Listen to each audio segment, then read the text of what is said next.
Radio Free Innsmouth, episode 231. This week it's 너는 산이야 바다야? Aratama Conan Part 2. No! It's Gargoyle.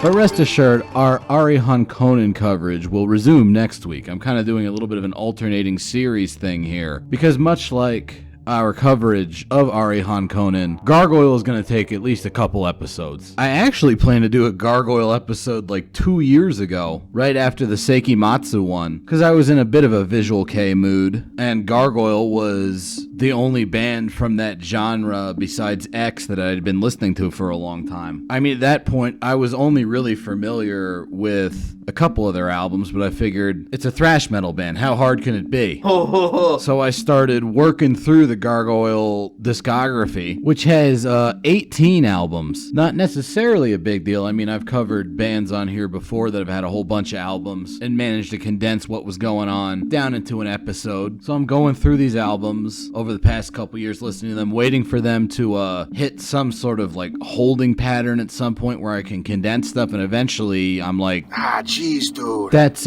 not going to be happening anytime soon, is it? Because all their albums are like way different from each other, and there's a whole lot of interesting shit going on with all of them. Whole lot of twists and turns, so yeah, this is going to have to be a multi-part series. The other issue I ran into a couple years ago when I started first getting into Gargoyle is,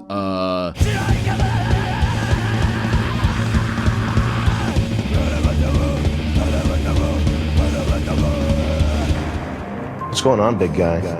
they are fucking insane. To demonstrate this in microcosm, in 1999, Gargoyle put out a 7-tape VHS set. It consisted entirely of one concert that they played on New Year's Eve of 1998, wherein they played literally every song they had written since they had started. This show had 93 songs and was 10 and a half hours long. Get out of here. They are certifiable fucking lunatics, and they're goddamn wonderful. Very easy band to get obsessed with. And having come to that realization, I also realized that covering Gargoyle was going to be a much more substantial commitment than I initially thought. And so I got way more heavily into them over the past couple years, and now I feel that the time has come for me to show the fruits of my labor. 제가 V앱을 너무 안 한다고. Okay, yeah, maybe sitting around listening to music can't be considered labor, but I did a lot of it at the gym, okay? There were heavy things being moved up and down. So Gargoyle, they started way back in the mid-'80s, and from the beginning, they have been the brainchild of a man named Kazuhisa Tochihara, or better known as Kiba, who has been the sole constant member of this traveling troupe of miscreants. He does all the vocals, and he also does most of the album covers, which are 90% him just doing wacky calligraphy, which does not make thumbnails easy as far as YouTube videos go. But it does all look Very cool. Very cool. Very cool. And like many of the best Visual Kei bands, their sound is a bit all over the place and hard to describe. It does have a very solid backbone to it though, and that backbone would be a very extreme take on thrash. Now when I say extreme thrash, you're probably thinking of something along the lines of the Teutonic or South American varieties of the genre, but No, it's not. as far as thrash goes, these guys are much closer to the American bands of the time period. And we're not even talking about the extreme outliers that essentially helped give birth to death metal, like Slayer or Morbid Saint or Blood Feast or whatever. We're talking about good old-fashioned meat and potatoes,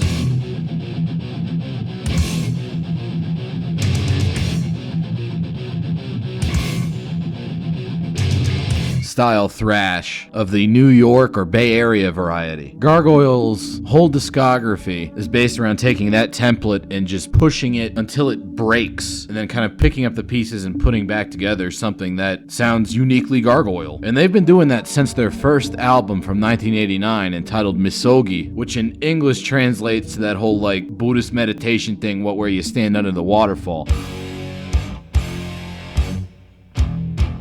I mean, the album starts out with a thrash break, alright? This is text textbook mid-paced, moshing metal mad type thrash riff shit. It's even got a really poppy 80s snare drum. You might even be forgiven for thinking that this is an American band, at least until the vocals kick in. What in the fuck? Who starts off an album with... Oh, that makes more sense. He was saying destroy, and that's what the first song of Misogi does. It's called Destroyed, and it destroys. But now you're probably starting to realize that Kiba's vocals are completely fucking insane. He's all over the place in a wonderful way. And his whole speed-up, slow-down approach really matches the manic pace of the thrash metal that he's singing over. Out of all the genres of metal, thrash is probably the most intensely rhythmic, but I haven't really ever heard anybody match the constant rhythmic changes of thrash metal in quite the same way Kiba does with his vocals.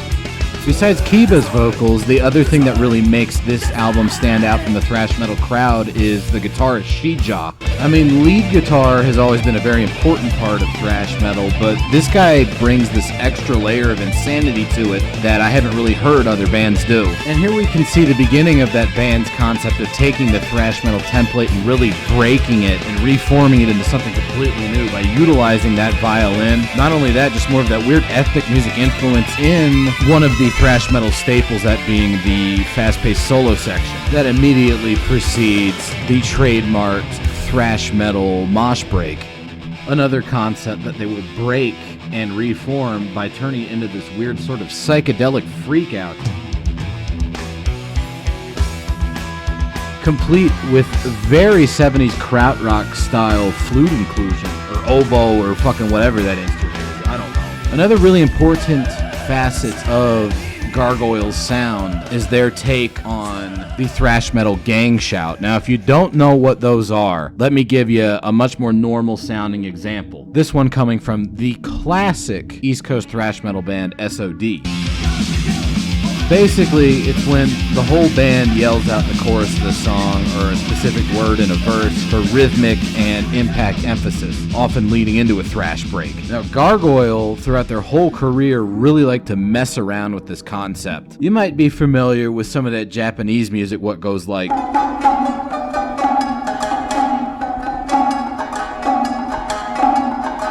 And it probably sounds pretty weird to Western ears, specifically in the rhythm department, and that is because they aren't using conventional time signatures. Instead, the beat of that kind of Japanese music is based on a breath going in and out, so it has sort of this like weird pulse to it, and a lot of it is this like overlapping sort of syncopated shit. It does make sense if you listen to enough of it, but it's very odd compared to like modern conventional music theory. What happens when you take that conception of rhythm and apply it to the thrash metal gang shout?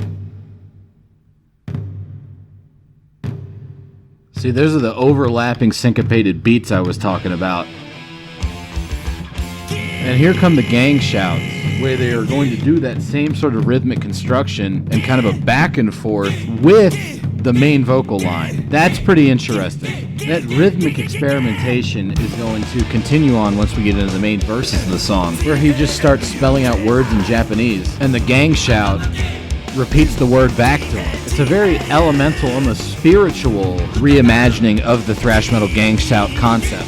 Parts like this, you can hear their penchant for flowing melody, which is then immediately contrasted with these very short, truncated, palm-muted phrases.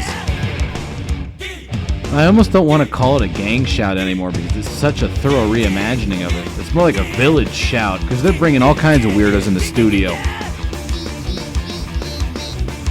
Like somebody's kid got loosed and they just left it on the recording. I don't know what fucking happened there. It was bonkers. Gargoyle's a weird fucking band. But they're weird in a very enjoyable way. Like, if you ever thought thrash metal was getting boring, just listen to some Gargoyle, because they'll take, like, the basic elements of thrash and just do the weirdest fucking things with them. That's kind of what all 4 albums of the Shija era, Misogi, Furabumi, Aratama, and Tenron are about. Out of those 4, it seems like the one that most other Visual Kei bands point out as an influence would be the second album, Furabumi, which in Japanese means something like manifesto. I've heard of man of war, but I've never heard of manifest. My favorite song on this album is entitled Tokimeki, which means heartbeat, essentially. It's about, like, love and relationships or life, maybe. I don't know, the lyrics are kind of confusing, but it's got this awesome melodic lead part you're hearing right now. I mean, that's good fucking stuff. This one might lean a little bit more into the power metal side of the whole power thrash metal thing that they're famous for. What really makes it sticks out to me is it's sort of like two different choruses it's got. Here's the first one. Another weird thrash metal gang shout deconstruction where it sounds like somebody wandered into the studio, or Kiba even sounds confused as to why this random broad showed up. But as we get back into the second verse, the guitar riff has been bolstered by this subtle melodic lead in the background leading into the second chorus, which is also a thrash break, with a much more standard thrash metal gang shout. And suddenly it makes sense why the song is called Tokimeki Heartbeat, when the chorus really mimics the same rhythm as a heart beating. And it goes into some great guitar leads from Shija, who's sort of doing dueling guitar solo trade-offs with himself. He actually makes it seem like there's more than one guitarist on the album just because he's capable of like spinning these leads off of each other in very different melodic styles. Interesting stuff. And speaking of interesting, we finally get to talk about Toshi, the bassist, doing a cool little linking kind of change-up figure back there. His contributions to the band would become even more important on the third Gargoyle album, and probably my personal favorite of the Shija era, that being 1992's Aratama, or Uncut Gem. This one's got another very melodic song in the tradition of Tokimeki on it, name of Gaika, or Victory Song in English, and it's got some of Toshi's weirdest, most technical bass playing.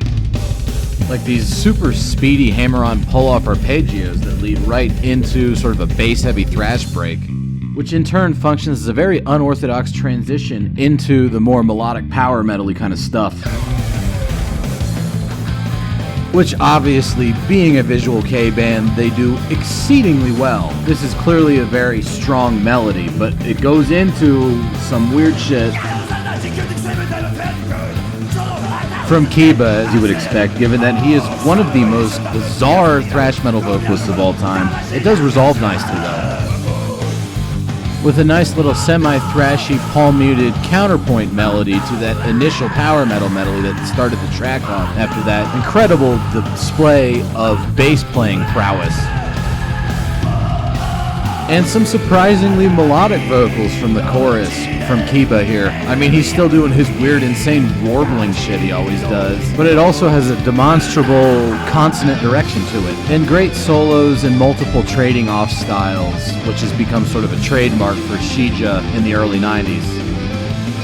The solos always have a nice sense of narrative development to them, and this narrative is going to take us somewhere weird yet again, as that feral child from the first album has again broken into the studio to do an acoustic duet with Shija in sort of a recapitulation of that main melody from the beginning of the song. Mirabile Dictu, this actually isn't the weirdest song on the album by a large margin. That esteemed title would have to go to The Good of the People, which is also possibly my favorite Gargoyle song. It definitely shows off more of Toshi's wacky bass playing, as well as some really tricky stuff from drummer Katsuji. And it makes sense that this song would be the one to really show off the capabilities of the rhythm section, given that this would be the first time Gargoyle would tackle the oft-maligned Visual K funk-influenced track, which was invented in the late 80s by Seiki Matsu on the song Earth Eater, and later dabbled in by Aphasia on the song Heart to Heart, and Kamijo on the song Dying Table. Out of all the bands being discussed here, honestly, it makes the most sense for Gargoyle to do a funk song, given that so many thrash metal bands in the 90s tried dabbling with funk. You know, think of Mordred or Suicidal Tendencies. I mean, usually it ended up sounding really bad, but conceptually it kind of makes sense given that thrash metal and funk are both two of the most intensely rhythmic forms of music. But when Gargoyle goes after a concept like that, you know it's going to be even weirder, because this isn't just a funk song. It synthesizes a couple other genres into the mix as well, and it's also the culmination of that whole male and female trade-off vocal thing that they've been messing around with since the second album. As you can tell, this song also has more than a little bit of some kind of Santana-style Latin music to it, as well as a decent amount of ska. The gang shouts are back. In this case, it seems like it's another case of the whole village shouting. which perfectly fits a song entitled The Good of the People. There's all these people yelling at me, you know? Here's a great extended, layered solo section with everybody in the band showing off what they can do. It also provides me a great opportunity to give you the lowdown on the real reason I picked this track. You see, it features 3 different female vocalists, all of whom have very different styles. The first section I had to skip, unfortunately for the sake of time constraints. It had a very whispery, ethereal style. The one coming up here sounds a little bit more nervous? You look nervous. But gradually building in confidence over the course of the verse in a way that completely ties into the song's narrative. As you see, we get to the end of the verse here, she's going to get a lot more confident when she hits the melodic high note. And now the new vocalist comes in sounding even more kind of confident and regal, and she has swapped which sections of the chorus she is singing. Now she's singing Kiba's lines, and Kiba's doing the female lines. Clearly a lot of thought has been put into vocal arrangement on this song. And we're back into the Mexican restaurant. But even a song that weird and bonkers kind of has its roots in some thrash metal tropes. I'm specifically thinking of the band Sabbath here. Not the Japanese band Sabbath, the English one with Martin Valkyrie on vocals. He put a whole lot of thought into where he was singing and what he was singing and kind of switching off different voices to represent different characters in a song narrative. Gargoyle's doing the same thing, just in that weird funk metal ska Latin context. But don't worry, this album isn't all melodic power thrash or weird funk stuff. There's plenty of heavier shit going on. Another great bass guitar intro, sort of a standard for this album at least, into some really heavy mid-paced thrash riff type stuff. Has anybody seen that weirdo Kiba? Oh, there he is. I was worried we hadn't seen him for a bit, and he brought a violinist. And his gang shouts, of course. But speaking of wacky backing vocals, check this part out.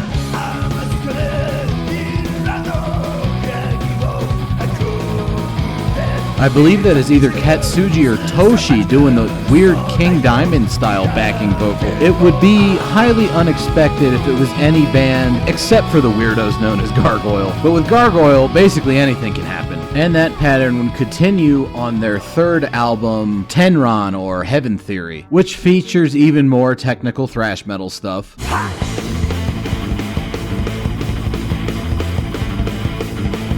And even more weird funk stuff. As well as spaghetti western soundtracks.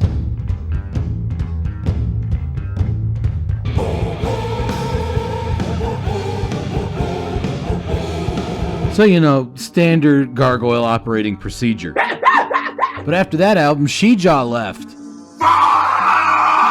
Is it over for us Gargoyle bros? 나랑 룸 서비스를 영어로 시켜먹기였는데. Yeah, I know they have 14 more albums after this. I'm trying to build anticipation and suspense for the next episode that we'll do about Gargoyle. That'll probably be out in a few weeks or so. Anyways, I hope you liked this one. Thanks for watching, and I'll see you next time. And then you put bones on my pizza. You put bones on my pizza. I'm just gonna have to order it boneless.